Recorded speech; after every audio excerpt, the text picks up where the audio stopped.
welcome to the best of everything. I am Ruben Paul, and I'm excited today. I have a very, very special guest, my brother from another mother.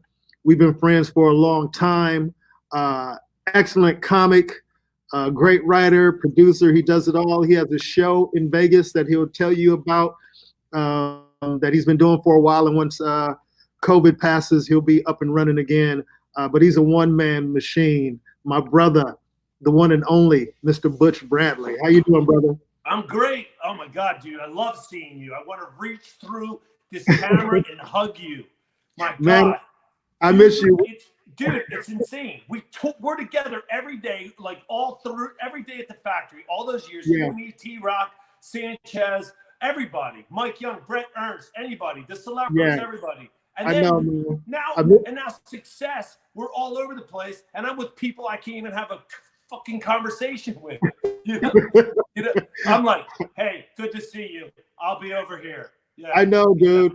It's crazy. Johnny fell off, but he'll jump back in a second.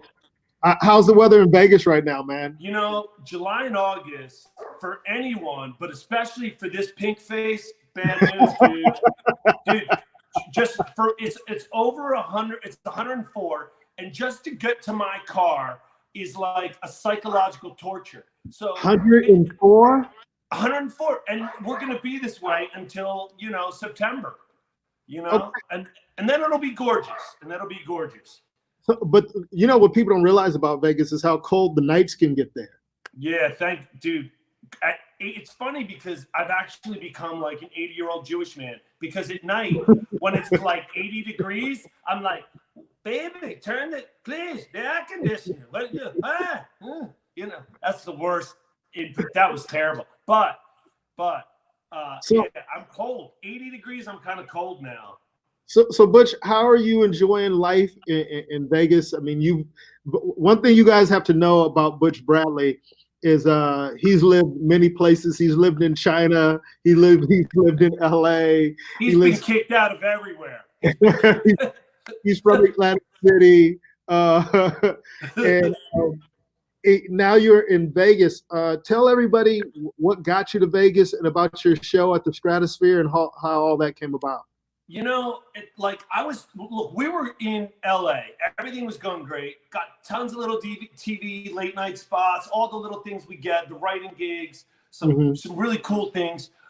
But I felt like I instead of going to chase the money all the time and coming back starving with my money, and then I thought I got to change it up. So that's how I started with China. I got an offer to go to China, and I spent like a year there with those guys. And that was incredible. Andy and Turner gave me, and Paulie and Chrissy gave me a great opportunity. I did some really big time learning and growing. And then I ended up in New York again, growing and learning. And then in this period, Real quick, how great was it? I know you remember this moment, but me and you being in Shanghai and unreal. Just having that moment like, dude, we're in Shanghai hanging out together. We're in China, dude. And you cleared out my hotel room bar. Yeah, I did. Which was great. I did. And it's just so awesome where comedy can take you. So Are you what? About to tell me I owe you $350? Nah, I wrote it off. You've given me enough gigs, but it doesn't even matter, dude. We'll get some more stuff. Tell us about, how did the one-man show start at the Stratosphere in Vegas? Like, how did that come about? Well, they had a 10 o'clock slot where they had a handful of other people who gave it a shot. It's much different now, but it was a difficult spot because it's 10 o'clock. People are high, people are drunk. It's a 5-night show. You have to be different every evening. And those people over the 2 years before me, ran their run. And then these guys were looking for someone. And honestly, I was like in the middle on it. And then were you already living in Vegas at the time? No, I was living in New York. Gotcha. I was doing shows at I was trying to regrow myself, be healthy, run the hill, no booze, almost like start from scratch again. Like there's Yes. all these moments where I keep trying to restart comedy, you know, so I become fresh. And in that really healthy phase, I was headlining for them, and guys were putting my name in the hat. They were like, you should talk to Butch Bradley. Brett Ernst was like, I know the dude for you. So I'm like, these humble, amazing buddies of ours were throwing my name in the hat. And I was like, let's do it. They gave me an incredible offer. And then, you know, the strat in the beginning was run down, but I got very lucky. They dropped 250 million into the strat over the next 7 months. Now I'm in a great location. I end up getting Sean McNamara, the director of Soul Surfer, in the room. I end up with a deal to shoot a special within about 8 months. My numbers are way up. The weed people come to see me. The UFC people come to see me. Guys like you pop in and do spots. So I was like the Comedy Store location of Vegas. All these people like Ty popping in, Ty Barnett, you know, all sorts of shout out Ty Barnett. Yeah, so UFC stars pop in, rock stars pop in, and it started growing. And I just recently, this past week, I just signed a deal with Comedy Dynamics to shoot another special, and they're taking my other special to I can't announce where yet, but I just signed off on it. So the last 2 years have been a risky thing, but that room made me a beast, and Joaquin and Matt and Ezra gave me a great opportunity because, you know, dude, we're on the road so much. I'm an animal.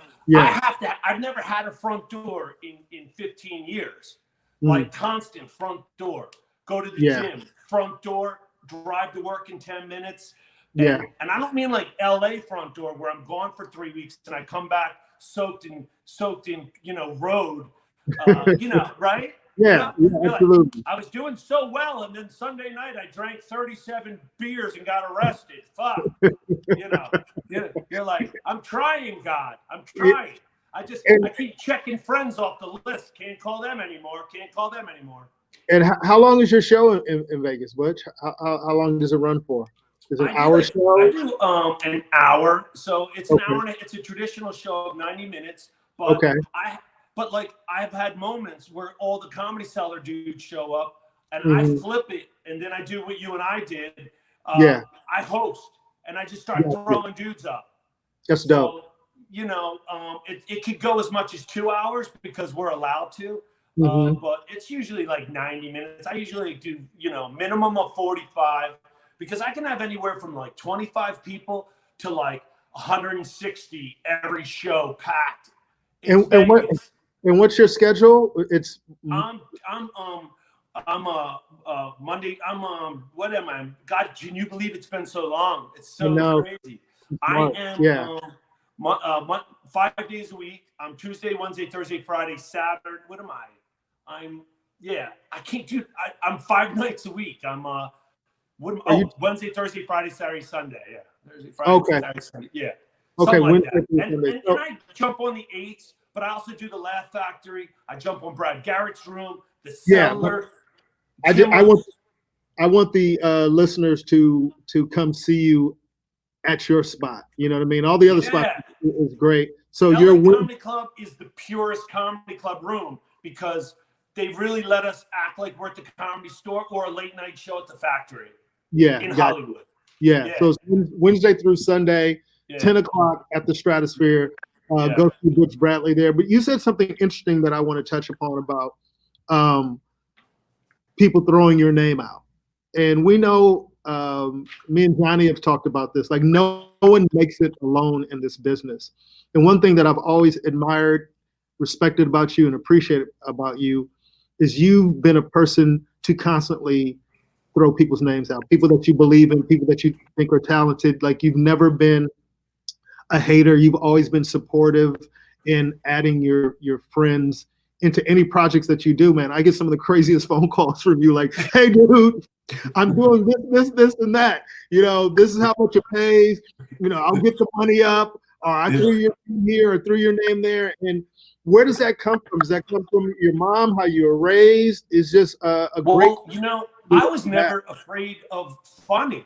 So coming through those Laugh Factory years, was like the NBA or the NFL. So Mm-hmm. I'm used to everyone fucking murdering and making me better. I Yeah. have never been so soaked in fear and sweat as when Jamie Masada would put all of you up, all of you, and Mm-hmm. all guys like Chris Tucker, anyone that walked through the door, you, Bob Marley, comedian out of Maine, everyone, and then Dane Cook, Yeah. Ralphie May, and then he would go, Yeah. "Oh, buddy, Butch, go up there and do 20." You go I would be soaked in sweat, beat to shit, and then Hey. it just. I loved it though. It made me better. If you're funny and you're a good dude, we don't even have to be friends. But if you're a decent dude and you're funny, I want you around me, man. I love the green room effect of life. Yeah. And let me just say for you guys listening, Butch more than held his own on those lineups, man. I remember nights it'd be Mitch Mulaney, rest in peace, Tony Rock, you, myself, Dane Cook, Bob Marley, the great Bob Marley. I miss Bob. He's up in Maine. I'm sure still killing it. And those nights were fun. Like they were good competition. Like healthy competition. And Dude, I can remember hearing your laugh one night when I was dying, but it was not me. You were like, you just hit these high notes, and I don't know where you were, but I looked up into the darkness and I just smiled. I was like, I'm all right. I was like, either way, I'm still a comedian. I'm here, and then I started doing well. I remember the Greg Wilson. Oh my God! Like going on one night and just destroying the room for you and I, and then all three of us talking to each other as if there was no audience. Yeah, it's magical. We've had some fun gigs together, and one thing that I love about doing comedy is the relationships that transpire through the travel and during the hard times when you're trying to figure out how you're going to pay your bills. And I remember us doing this gig together at Planet Gemini in Monterey. I don't know if you remember this gig. And I thought that was a bad dream. I tried to block it out. But one of the best compliments you can get from a peer is, those shows were weird. I mean, it was good. It was a road gig. You know what I mean? And it was at a place called Planet Gemini. And I can't remember. We had to come up with money to put fuel in the car. Yeah, we had to come up with money to put gas in the car. What are we going to use for a deposit for the hotel? Exactly. They don't know. They don't know, dude. But I remember you recorded me one night and I didn't know. And this was before stuff really went viral and everything. And I get off stage and you're looking at me, it's like, dude, I recorded that set. If we can get everybody to see the set, you're going to be famous. You're like, that's incredible. I didn't even know you can do that. And that's one of the things where I've seen you some nights, man, like in Atlantic City when we're doing the gigs at the comedy stop in Atlantic City, and there'll just be some nights we just go, man, that's my friend up there, killing. Dude, and look at those lineups we brought. Remember, he gave me that club for 9 weeks, and I brought you, Sanchez. I brought everybody, dude. Tell people some of the comedy. It was kill shows. Yeah, they were. I remember one week, it was me. You brought me a couple of times, gratefully, but it was me, Sebastian, Brett Ernst, and Johnny Sanchez, I think. And that was just a crazy, and that's why we have the picture of with Dom Herrera came to watch us. Yeah, with the great Dom Herrera, Sebastian, and myself and Johnny Sanchez. And those are just great memories. Tell me about coming up in Atlantic City. Is that where you first started doing stand-up, in Atlantic City? No, everyone where I'm from is funny. So, I moved to, I gave up my real job. I was in Philly. I had a pretty good job. And I had a high-rise apartment. It's crazy. And I left it, and I left it all because in my heart, I just always dreamt of stand-up. And I was doing like 60 to 70 hours a week. And everyone just kept telling me I was funny. and they don't know that that was my dream to be a stand-up. So I quit. And when I quit, I told them I want to be a stand-up. And they were laughing because they thought I was being funny. And I quit and said, I'm sorry. And my mom had just was in the process of opening Foxwood. She was a casino floor, high-ranking floor. And she went up there to train the dealers. So I moved to Mystic, Connecticut, got a job, didn't know what I was going to do, left my like young, my girlfriend and my job, and went up there and started driving to Boston to do open mics at Nick's. That's right. That's right. Because I didn't want to know anyone.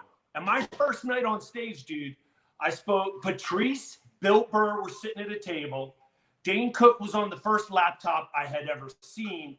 And Billy Martin, the head writer, executive producer of the Bill Maher Show to this day, was the host in torn blue jeans. And it was mobbed. And I almost passed out and fainted. I was going to throw up. And I went over to Patrice. And I go, can you give me advice? And Patrice tilted his head to the sky and went, "You're going to eat it." And he laughed so loud. The great Patrice O'Neill. It went through my body. I almost threw up, but I'm heading to stage, dude. Couldn't hear, couldn't see. I was fainting.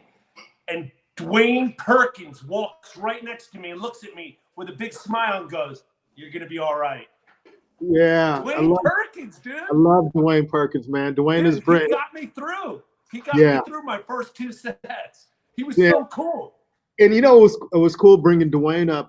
He's going to be a guest on the show next week. There's a few of us that do a lot of international comedy, and when we, like, obviously me and you have done military tours together, but when we talk about international comedy, we're talking about actually performing for the people who live in those countries. So it's like a lot of times what I tell people, like a lot of comics, and this is not to shit on anybody or disparage anybody, but a lot of people go, yo, I do a lot of international. And it's like, you do military bases, and that's like performing in the U.S., It is. Unless you're in theater, unless you're in the Middle East, in action theater, it's like performing here. Yes, absolutely. Yeah. You're safe. You're safe. And when we started going over there, it's a whole different ball game that really tests your stand-up abilities, because you're performing for people who, don't live in America, and you have performed that. What was it? I'm sorry. You're used to me in my New Jersey. I don't mean to cut you off. No, go ahead, bro. The Crack House in Malaysia, in Kuala Lumpur. I was the first comic they brought. My audience is completely Muslim. Yes. And I'm like you. I'm like, you know what? Like, I'm gonna figure it out. You say hello, you get in there, you're like, this is me, Yeah. And I was like, this is gonna be interesting. People are covered in my audience. Yes. And I'm like, what are the rules? And they're like, they want an American comedian. I go, are you sure? Like, I'm not going to disappear after this show because they say the wrong thing. Like, it was a crazy time. And I'm the first comic, dude. I riffed everything. I played with them. I talked about suicide bombers. It was incredible. But I said it respecting the culture. I did research on Malay and all that world, and I used our skills. Just like I'm in LA in the front row in front of Bloods or Crips. I have to be respectful to get in, and then when I'm in, it's on. It's on. I just understanding, like, I've told the story before. The first time I performed abroad is I did a show in Muscat, Oman, which is not too far from Dubai, and I was opening for Rough Shooters, and it was one of my first big international gigs where I was playing to non-Americans. And again, it was... People don't realize what's going through your head, how exciting and incredible that is. It's like surreal. You're flying through your comedy dream into a place that your brain isn't even ready for. Go on, I love it. And there was like, it was like 120 degrees. Johnny's back. It was 120 degrees. And everyone was covered. And I just remember being so nervous that I was pouring sweat backstage. And I walk up to Russell, man, and I go, "Hey, dude, I'm nervous." And he was like, "Yeah, I can tell you're soaking wet. You're making me nervous." Right. Hey, I just want to do a good job with you, do a good job for you. I was like, "What should I do? Like, you've seen my act." And he goes, "I don't know. Who's going to watch you?"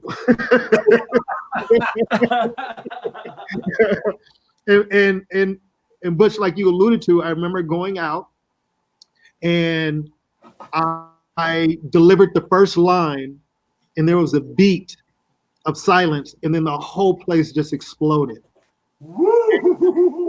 And you're talking about like that fear just slowly going away, and then you just killing. And in those moments, you just realize audiences are audiences, man. It's just about people are people. Absolutely. They've got husbands, wives, kids, aunts, uncles. They want to eat. They want to have a little bit of economy, and they want to live their life happy. Absolutely. If you can fly in and out of that respect, you're going to be good to go. We have a question. You got to be funny too. Did I add that? You got to be funny. Here's a question, but that we got from John Moody. He goes, "When performing for foreign audiences, how much research do you do with their topical issues? When I lived in Buffalo, just crossing the border to Canada meant an entirely different audience and type of humor." Good question. But you want to answer that first, and then I'll swing it to Well, John? first of all, Canada is still new to comedy, so please. I'm kidding. Of course. I'm glad you crossed over to show them what we are working on. Canada, I have brought comedy. It is work. They make people laugh. I know you have attempted this, but you're not doing a good job. Well, here's my thing, because I know Moody. The short answer to your question, and Butch alluded to it earlier, is you do a little research. One thing that I would do every time I got to Hong Kong or in China, wherever I would go, I would leave the hotel room and explore and walk around, and even Google what's going on in those countries, and then try to incorporate it through my filter, through my voice. So when I get on stage, I can have unique original observation from my go in there, absorb the neighborhood, the food, look at the things that hit you strangely, because they see it so much they forget. So when you share how strange it is that there's a car wash and a pizza parlor on the corner next to the church, they all of a sudden they're like, "Oh my God, I never," you start hitting it. Also in respect to Canada, I love all those places I performed. We have some incredible comics out of Canada. I don't want any letters. I love Ian Bag's one of the biggest murderers in the world. I love Ian Bag, Russell. Okay, whatever. Johnny, what's your thought about performing internationally, and what is your thought process? Because you did something with Ahmed and Edwin San Juan. And what was that experience like for you? Where'd you go? Did you go to like Kuwait? Jordan? No, we did Kuwait. Oh yeah, and then Qatar, and then when we got to do, so we did those two, but those were the first show in Kuwait was great. Tommy Davidson was on the bill. So it was Ahmed, Edwin, Tommy. God, I feel like there was. Why do I feel like there was? No, that was. Yeah, I think that was it. And it was funny, dude. For some reason, Tommy Davidson decided he wanted to go up early so he could fly out. Wow. Wait, dude. What are you talking about? So fly out 30 hours. To leave before you guys? He wanted to leave before you guys? He came in only for the show in Kuwait, and he was the big draw. And so it was packed there, and he decides he wants to go up. I think it went Ahmed obviously opened. God, why do I feel like there's another comic on the bill? Edwin San Juan. Oh, I know. Edwin. Okay, so it was four of us all together when we started. Okay. So Ahmed goes, "Oh yeah." So Tommy went in front of me. Did he kill? Of course he did. And we're like, "Where are you going? Where do you have? And Johnny, what was the demo of the audience? Break down. What did the audience look like? Like Ahmed? The people listening don't know, so break it down. No, Kuwaitis, just a lot of no. I mean, it was predominant. It was all Kuwaitis, dude. It was literally, and that's a dry country, dude. Dude, such a wealthy country. I think the lowest economy is 1.8 million a year. That's for real. For real. If you have 1.8 in Kuwait, you're broke. Yeah, but John, yeah. Wow. How are your nerves? I did Kuwait with Bob Marley. Oh, okay. Wow. So you probably did the Troops, though, right? Yeah, I did Troops. I wasn't like in a local Kuwaiti comedy club. Dude, this was like it was like a reception hall, and it was cool. So it was like cool. 300, 400 people. Okay, so Ruben, to get to so I was already nervous because I didn't know how my stuff would go. We didn't have time to go looking at the city like you're talking about. We didn't spend a day before or 2 days where you can go traveling, you can go see things. All we've got is what we've got, right? Yeah. Maybe a couple observations here and there. But then Tommy decided he's going up first. Like he stole everything. So he did every observation there was, right? He had been out there before. And then, it's a dry country, so no alcohol anywhere. And Ruben, both of you guys, well, yeah, dry, but we didn't have access. So you guys both know, especially on a trip like that, as it is, I always like to have a glass of wine. Right. I wanted two. You don't want a glass of wine and then wake up in Kuwait jail. What's that, Ruben? Don't want a glass of wine and wake up in Kuwaiti jail.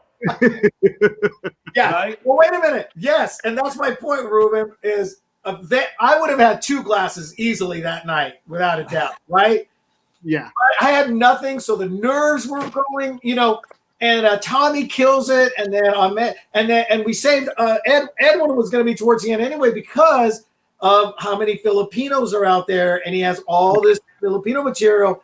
So I go up, and I started off way better than I thought, but somewhere around the 10-minute mark, I think it was a 20-minute set, dude. How long was the set? How long was the set? 20. Okay. So 10 minutes. I was doing fantastic. And I'm like, oh man, this is going. And then I don't, when you make those choices, I'm going to go this direction with my material. You're almost going through your files as we're up there. A lot of people don't realize comics will be delivering material. And also on the other side of the brain, they're thinking which direction to go at the same time while they're talking. So, we got the voices in our head going, go this way, Johnny. No. You better go this way. So I come to that fork in the road at the 10-minute mark, and I chose the wrong path, dude. I didn't bomb. I just didn't do as well as when I was the first 10. And of course, Ahmed's like, yo, dude, you were doing great, brother. What happened, dude? You know how it is.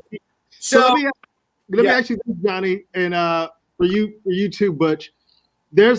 We've all had these moments where we know when we've lost an audience.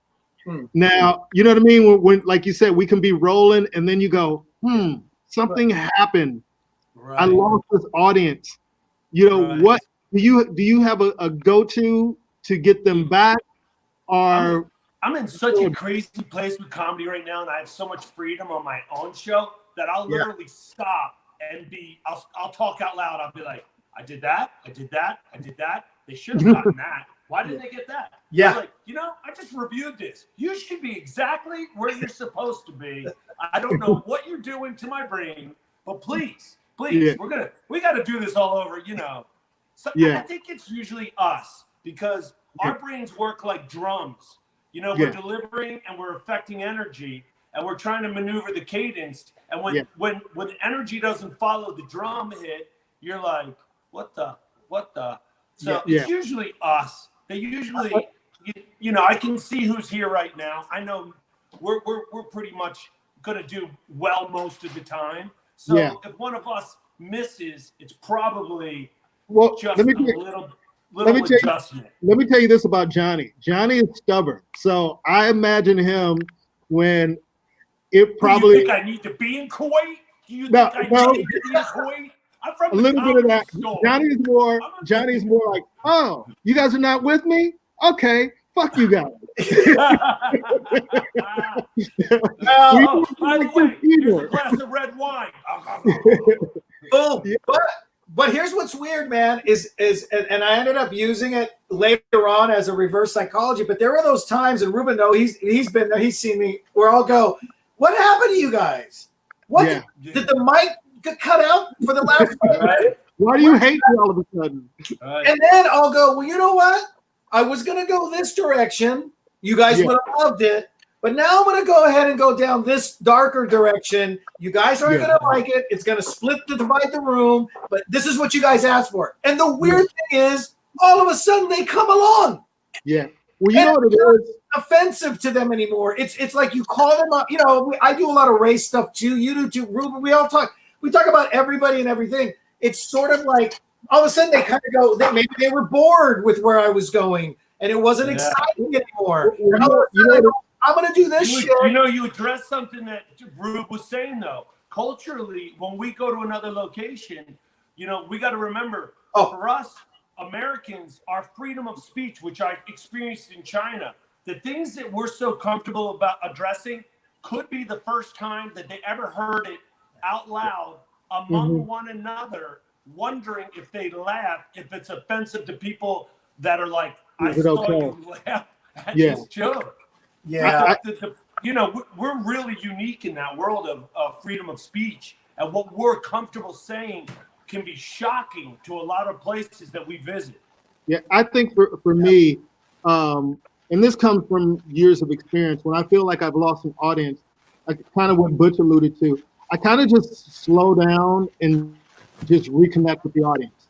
You know, just take that moment to go, okay, I'm still going to talk about what I want to talk about, but what happened, what's going on in the room that makes you not want to hear this? Oh, hold on a second. We're talking internationally still, right?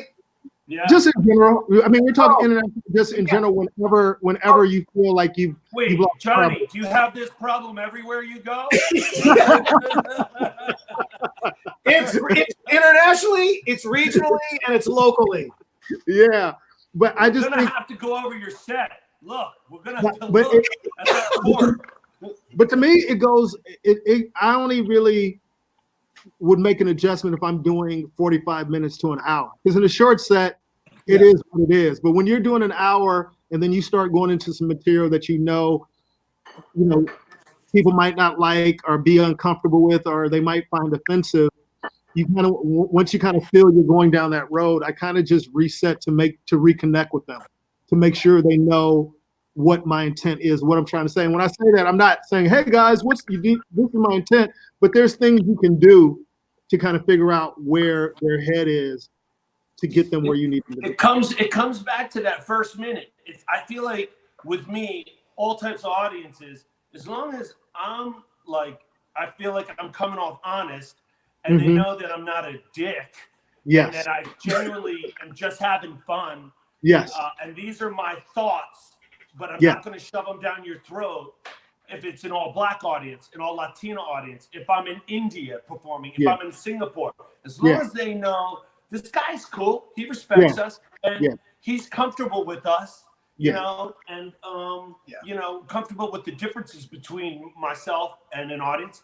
In Vegas, I'm blessed because it's everybody, you know.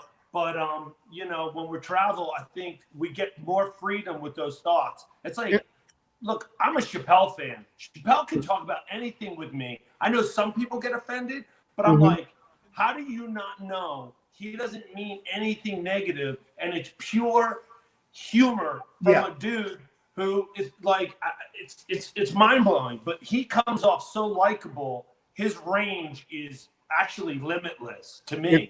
Absolutely. You know, and it's earned and is based on his reputation. But, you know, when somebody doesn't laugh, it's really pretty basic. when somebody doesn't laugh at a joke, a lot of times is what do they say? I don't get it. Yeah. That's why they don't laugh. I don't get it. And some people might not laugh because they might get it and not think it's funny. So for me, Right. I always think that if they're not laughing, there's something that I'm doing wrong. Of course. So that's why I'll take that Right. moment to go, okay, they're not really understanding me. Let me be clear. Like you said, I'm not an asshole. This doesn't come from a mean place or whatever it is. This is the point I'm trying to make based on who I am. And it usually always turns around. It just takes that moment. And it could be somebody in the audience of like just pointing to me and go, wow, this guy fucking hates me right now. And then everybody, you're in the front row, and like this, face, and your attitude, I'm going to be an asshole and enjoy every minute of it. Yeah. I'm going to be really good at it. yeah. We're going to work out your issue. But when you acknowledge the elephant in the room in a clever way, like I think that brings everyone back. It kind of resets the room, you know, when you kind of, and I don't like when comics go, oh, you guys hate me, or that's not funny, and they're condescending. I don't like that either. It's That always drives us. I think it's us. It's translation. It's energy. You know, the couple of times I really got mad at an audience, which I don't because those moments stick in my head from Atlantic City. Both happened in Atlantic City. I lost. Not only did I lost, I never could recover again. I was soaked in sweat. Oh, I hate those. And one time, one of the two times I yelled, this is a crazy story. I see this guy out of the corner of my eye. I'm doing really well. I see this woman throw an ashtray at the waitress. It's all in slow motion. The waitress bends over to pick something up. The ashtray clears her head, goes in between the audience, and they don't see it. It hits the wall across the dark room at the old comedy stop. Yeah. Wow. I snap and go, who the F are you? Are you an idiot? You could have killed her. No one saw this except me. I'm flipping out like an animal after just doing some cutesy joke. Yeah. I'm like, and then I'm in silence. I have to perform, and I had this one bead of sweat come down my face and hang on the tip of my nose, and I refused to wipe it because they were all looking at it, and I didn't want to give it to them. So I was like, I close. Dude, I was like, fuck you, I'll let it sit there. It was torturing me. I go backstage, right? I know I'm fired. I know I'm done. I go in, the owner's there, and he's got a cocktail. Bob Kephart goes, you're lucky I'm the only other one that saw that bitch throw the ashtray. I think disrespect from a comedy audience, man, I can't stand disrespect. It's either laugh or don't laugh. But when people take out their phones in the front row or they start conversations, I just won't put up with disrespect. I don't care if you think I'm funny or not, but you're not going to sit up here and be disrespectful. And that's one thing I will not accept at a comedy show. And that's what caused you to snap, is for somebody to really just pick up an ashtray and throw it. Like, can you believe it? And thank God the owner saw it, because I looked crazy. But that sounds like something that would happen to me, because sometimes Ruben will make fun of me that I catch everything that everybody's doing while they're sitting. I see somebody flick their straw at somebody. I'll see somebody's, slurp their drink over at the thing. It's like I catch too much, or I hear too much too. But that would have definitely happened to me. But speaking of it's always the worst when it's bad enough to have a bad, rough set or weird, awkward set. But when you're sweating, it just makes it that much worse. They're just sitting back going, boy, this guy's just lost us. Ruben, what was the show? I want to put it on you, not me. I'm not going to tell my story. Ruben, what was it? You opened up for a musician, and you were drenched in sweat. You burned through an hour and 25 minutes. And there was a lady yelling something, and it was going so well. Ruben felt it was going that bad. He probably was doing okay, but it was loud and noisy.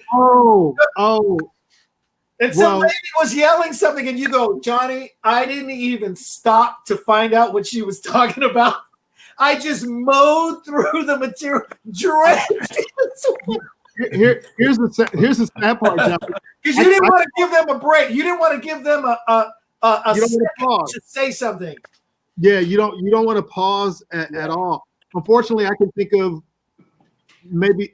a couple of situations like that because I'm the type of person that will do comedy in any environment, even when you know it's not conducive to comedy. And the music shows are rough. Yeah, dude. Last music show I did, the guy changed the microphone in front of my face. He changed the mic in front of me, and I walked off. And while they were sound checking their instruments, I thought I was dreaming. They just acted like I was non-existent. Yeah.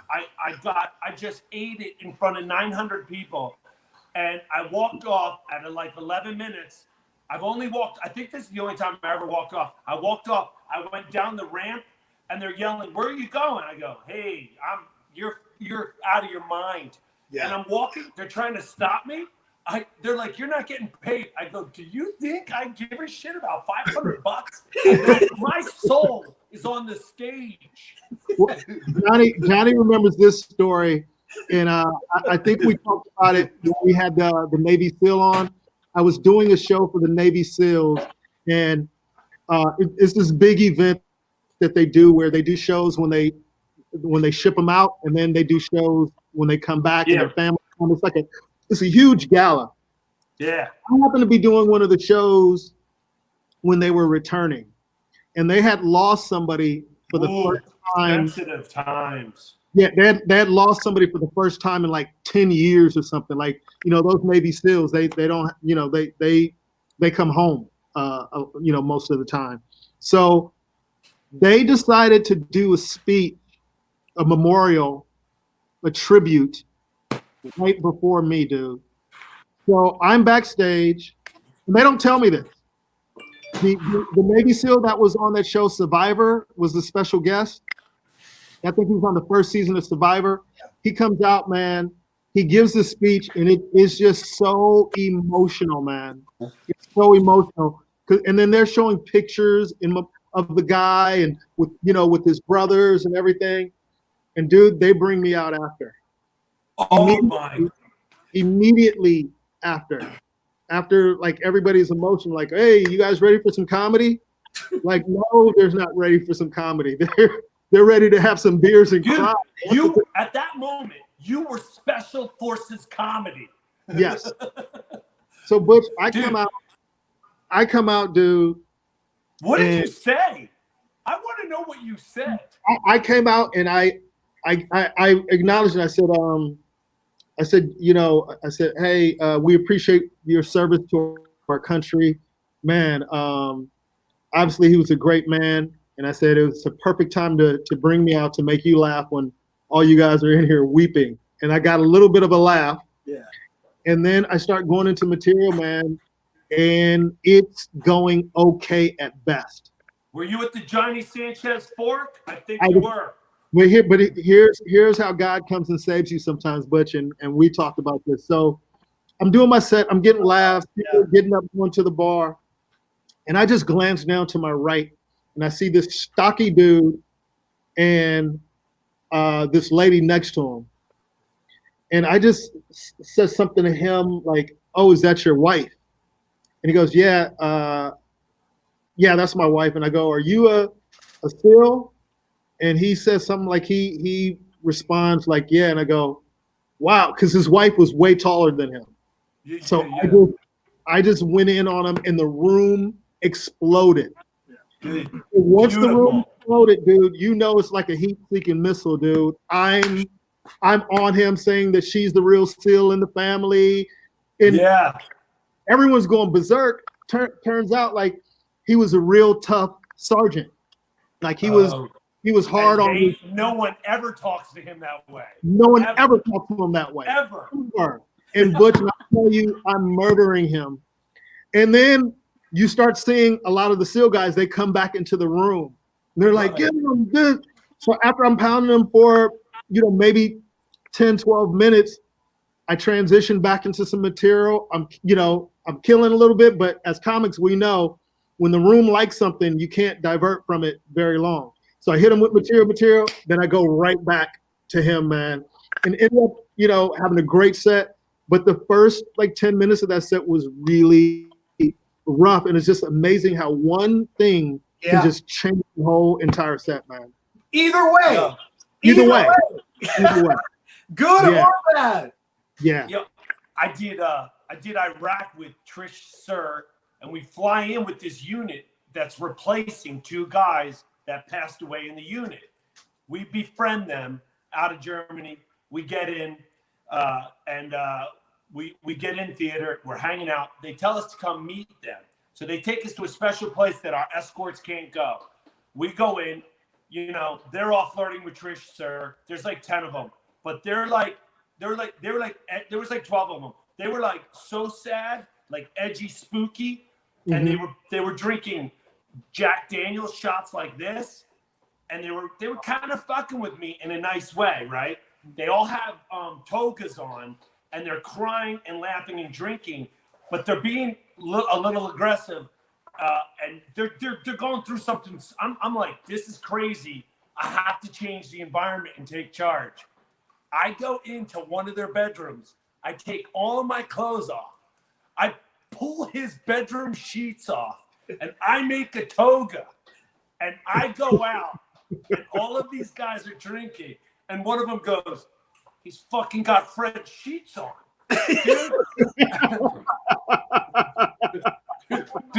Dude, I was cool after that. Everything was cool. Dude, Paul's hanging out naked, and I went, you guys gonna keep fucking with me? I'll put all your sheets on. And then it sort of switched, and they came to all of our shows. But that energy and that place and that moment you were in, it's a real-time God moment where in your head you're like, I gotta go. I gotta go in. I gotta go. I gotta go crazy. I took my clothes off. He's in his room. I had nothing left. I had nothing left except nudity. And because what the audience should realize sometimes is, we always want to put on a good show. There's not a comedian that goes out there and doesn't want to deliver and bring joy to an audience. So when it's not going well, we take it hard, man. And it's sometimes the environment isn't conducive. Like Johnny tells a story, sometimes doing outdoor shows or doing bar shows when the TV is on and doing all those things. And it's like, hey man, I'm still gonna try to do my best regardless. Yeah. And you look for those moments that are gonna cause you to be successful, whatever it is. But isn't it interesting now? We've all hated outdoor shows, and now with this going with the pandemic, willing to do outdoor shows. I'll do an outdoor show in a heartbeat. But anyway, I want to piggyback on Butch real quick. Just 2 quick outdoor. One with I hosted these Latin bands, and it was at as a casino outside. Tierra and the Midnighters and all these guys. I mean, legends, man, legends of Latin music. But the same thing, I was hosting, dude. I had to go in between, and in between, they're tuning up. The next guys are doing sound, doom, doom, doom, boom, boom, and I'm trying to do material, and it's amazing how we somehow get through it, right? Yeah. Let me tell you about the one in Kuwait. So in Qatar. The next day, Tommy Davidson leaves. Now we're doing a show at a water park. Okay? A freaking water park, dude. Here's what's weird. We could see the U.S. Air Force Base from where we were. We were that close. I was like, why are we doing a show for the Air Force? So just Qatar people. And literally, dude, it was so spread out. It was literally the first social distancing show. I realize now we did the first one. People were spread out with their families everywhere. So it was we were like right next to like the little golf course. Okay. There was a little stage where they have puppet shows and things like that for kids. That's where we're performing outside in Qatar. Ahmed goes up and I'm like, well, at least Ahmed's going to do his, But even Ahmed can feel it. It's rough, dude. The kids are running around. The people aren't really paying attention. I mean, there was times Ahmed would turn to me and he's like, "Yeah, what should I do, dude?" Like he's asking me, right? During the show? Yeah, and I'm like, "Dude, try the blah blah blah. Throw this out." Like, now, you know that thing that goes through your mind when you're looking and the other comics, having a tough time, and you're like, this is not that hard. I know exactly what I'm gonna do. So he cuts his set a little short. I think he did like maybe 10, 12. I think he was gonna do 20 originally, but it was rough. I go up there. Hey, give him my buddy. Oh man, hey man, got a Mexican here. Nothing. If anything, I went nose dived it even worse, dude. So it's rough. They're hardly laughing. I'm just eating it, dude. So I cut my set short. I end up doing 10. I kept looking over at Ahmed. Do I have the light yet? And he's like, no, my man. He was loving it because he was struggling. So finally I cut out. Edwin goes up. And of course, Ahmed and I are backstage. We're like, man, dude, poor Edwin. This is Edwin gets up there, starts doing Filipino material, crushes. Ahmed just let him go. He did like 35 minutes and destroyed that little park, dude. Wow. Yeah. So cool. It's just like you just don't, it's what's relatable sometimes. And dude, spice. You don't know what spice they want. They want it. You don't know what spice they want, man. And you think sometimes it's just not your audience and it's not your night. You know what I mean? It's like, hey man, that's what they wanted to hear. Thank God for Edwin, right? You probably were like, let him go. Dude, Edwin saved it, and he's probably still in Qatar. Yeah. Dude, he was probably killing so hard. He's like, I'm just gonna roll with this. I'm just gonna stay here. No, you know what's funny? He told me I think he went back to Kuwait and Qatar after that and did more shows. He got booked, man.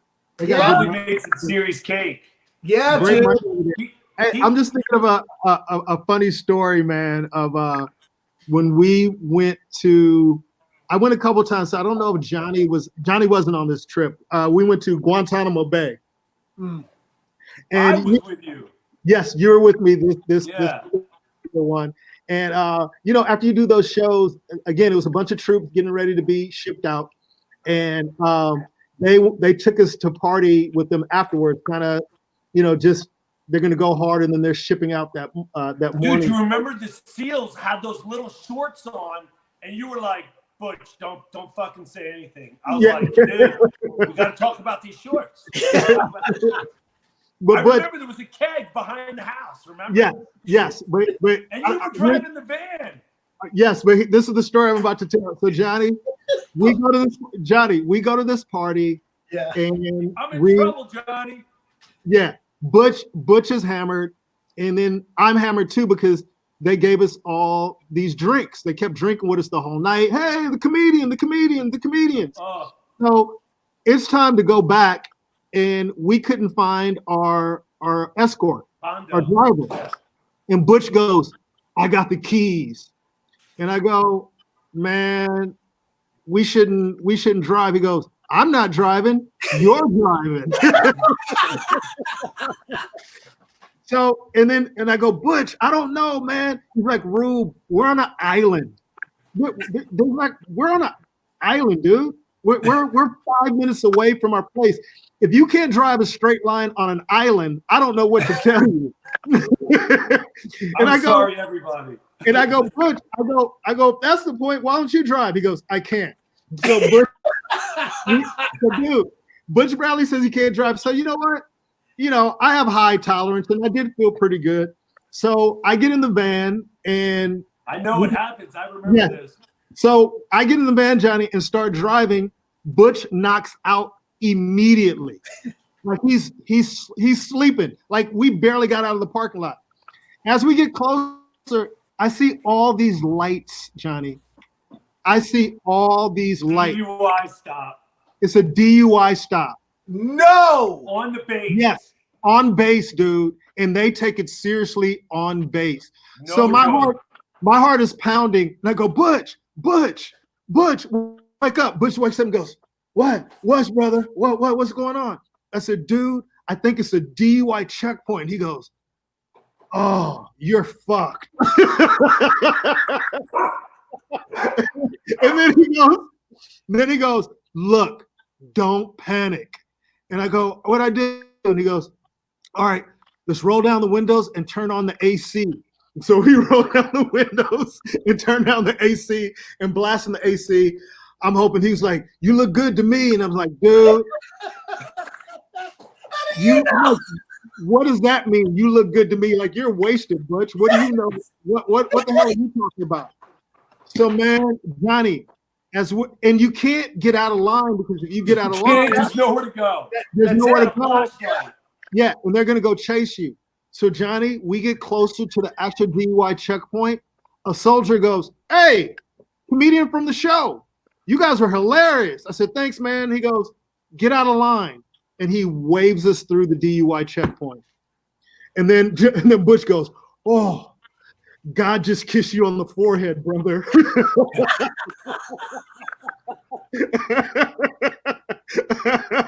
He loves you, man.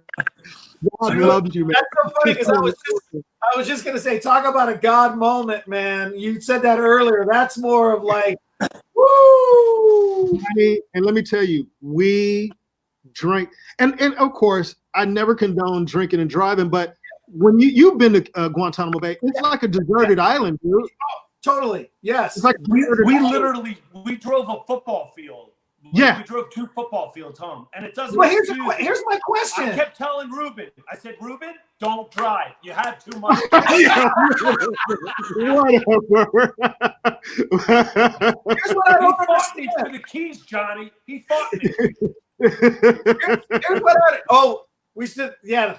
Speaking of fighting, remember our epic wrestling match in the Mirage? In the casino. Inside the casino. Here's what I don't understand. Why didn't you guys just walk? If it's 100, 200 yards. It's a Johnny, when you're drinking, all logic goes out of the window, Johnny. Nobody thinks clean. Let me tell you something. Even with heavy drinking, I'm one of those guys that would be like, we can walk it. Well, we know that now. We made a mistake. Yeah. We're not condoning it. Yo, Ruben, turn Johnny off. Just turn him the fuck off. We know, Johnny, some of these stories we're not proud of. We're trying to help others. Yeah. I mean, we've all been friends for a long time. We have so many great stories. Like you alluded to the one in the Mirage when you and Johnny had a wrestling match inside the Mirage on the casino floor. I remember us stopping when security, and you looked up and someone was like, we're on the show. But it's weird, like nobody said anything to us, right? No, we were tearing it up. We were tearing it up. Dude, legs were tough, by the way. Ruben, you too, brother. No, it was a good match. Ruben's like, all I remember was just feet. Feet, legs there. I mean, we went at it in the Mirage, dude. And that was one of the. I remember. I remember offering to buy that first round of shots, and it was like $278. Yeah, that's right. Threw up. Yes, yeah. You go. I got the shots in the first. Oh man, but we made a lot of money that weekend. That was a great corporate gig that you got us. From the win. That was a great gig. And that was good. Hey, you rode home. You got a ride home the next day with Sebastian, right? Yeah. Hold on. Because I remember running into Sebastian like a week later, we ran into each other at the store or whatever. So I was like, hey, man, that was fun. We had a good time. This and that. He goes, yeah. Guess who I had to take home the next day? And he goes, and he was still drunk. Okay. So I guess you hopped in his car. I'm sorry. I got to tell you this. I think this is okay. I remember it because Sebastian always hid from us. He would go high. Oh yeah, totally. Oh yeah. So he's driving. He said he was driving, and you probably didn't even sleep, dude. Basically, you know what I mean. So you're just like talking the whole time. You're just like talking, and then he said, "You hit him with this question."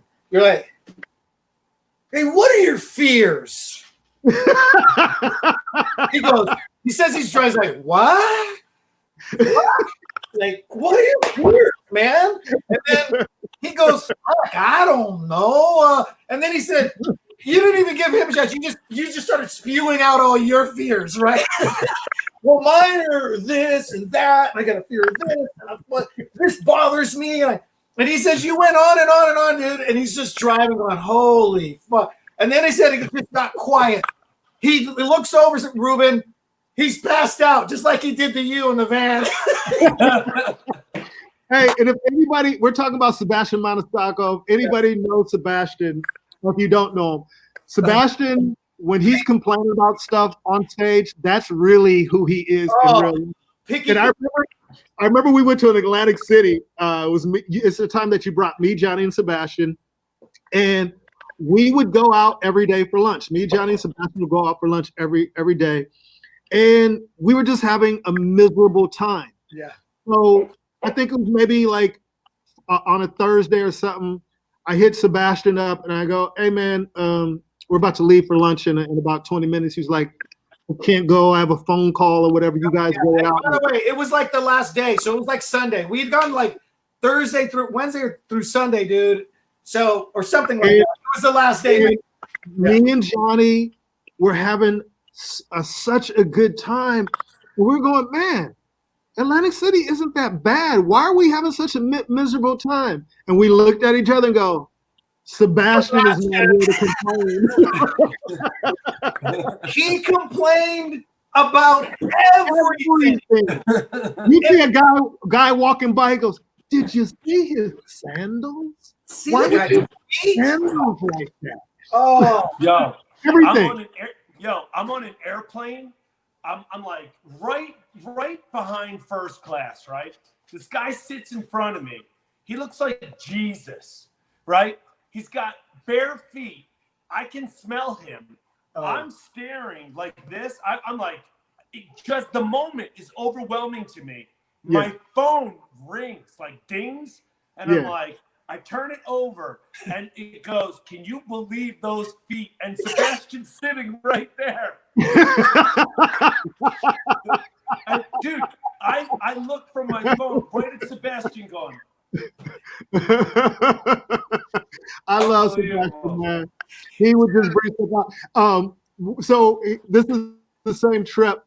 Johnny had already left. Me and Sebastian are walking in the casino in Atlantic City. These drunk girls come up to us and start talking to us. One girl has her shoes in her hand and she's barefoot.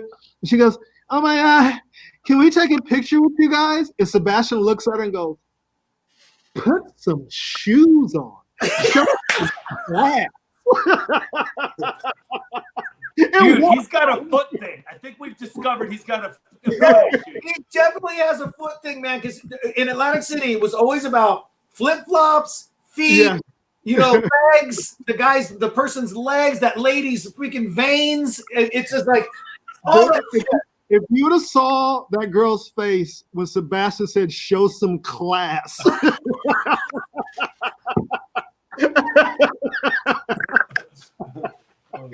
Oh my God, man. Oh, dude. Well, Butch, man, thank you so much, dude, for I love it, man.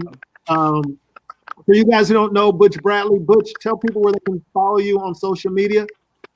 Catch me on Instagram, Butch Bradley, Butch Bradley Comedy. You can catch me on Facebook, and look out for my special. I just signed a deal with Comedy Dynamics, which I'm thrilled about. And awesome. Also at the LA Comedy Club at the Strat.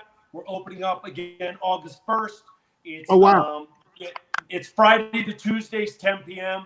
at the Strat at LA Comedy Club. I miss and love you guys so much. Love you too. You're part of a big reason why I love comedy so much is because that connection we have. People don't get it, but it's incredible. You just made my whole day. I love you guys. All right, brother. By the way, let me just clarify something just so people know. He means the Stratosphere.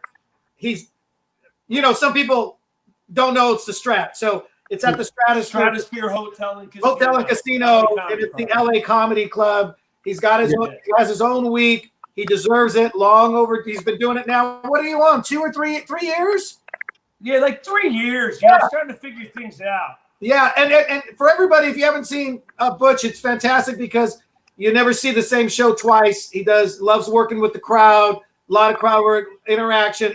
He's fantastic. He's always been one of our favorites, right, Rube? I mean, we love Butch forever, man. He's a powerhouse. There's it's funny because you don't hear that often. You hear comics talk about other comics. Yeah, he's great, or he can kill. And then you see somebody and you go, yeah, not what we consider killers or powerhouses. Because Ruben and I talk about those days of you, myself. Well, I'm only including because other people told me, but Ruben and Bob Marley, dude, and Mitch Mulaney and Dane, and we were all on the show. Soto. Yeah. Freddie Soto, dude. Oh, by the way, 15th year anniversary on Friday of Freddie's passing. 15 years ago, dude. I know. Freddie Soto, man. Yeah, but anyway, Butch is part of what we consider a killer comic, a powerhouse. It's not what other comics go, man, that guy kills. You go watch him and go, look, dude, he's good. That's not a killer. That guy's not a powerhouse in the room. It's like we get frustrated with that sometimes. But anyway, go see Butch if you guys get a chance. You will not be disappointed. Hopefully August 1st. Hopefully things will level off. Back in action. Yeah, back in action. And are they playing it by ear, or how? Obviously, if things spike or no? Because it's only 3 weeks away. I would assume they're. I don't know. It's weird. Our governor comes out. It looks like he just had hors d'oeuvres, and he's like, "I don't feel it yet. Yeah, I'll be back." Yeah. Well, I'm sure we're all looking. What I do know is we will be opening soon, and comedy's not going anywhere. Yeah. And we've been around since Jesus, so I think we're going to stick around for a bit. Yeah. We're all itching to get back to do stand up in front of live audiences again. But once again, Butch, love you, my brother. I mean, we have to do it again because we haven't even told half the story. Seriously. We have so much that we can talk about. Sorry about checking it, dude. First time I've had a problem with the Wi-Fi. First time. Yeah, whatever. You know what? It went out. It went out, Rube. It's enjoyable. I mean, we've had problems before, so I mean, it's No. This is the first time that I could not connect. Okay. Yeah, and so we rebooted the router and everything, and then it went back on. So that's what happened. I almost called you on my phone, but anyway. All right, guys. Well, thank you once again, Butch Bradley. It's the best of everything podcast. You can listen to the podcast on iTunes, Google Play, Spotify. You can watch it on YouTube. Tell a friend. Please share the podcast. Leave comments. It all helps, and we appreciate you guys. Thanks for tuning in. Thank you, boys. Love you. Ruby Mother and Tuesdays. This show is all about diversity and bringing everyone together.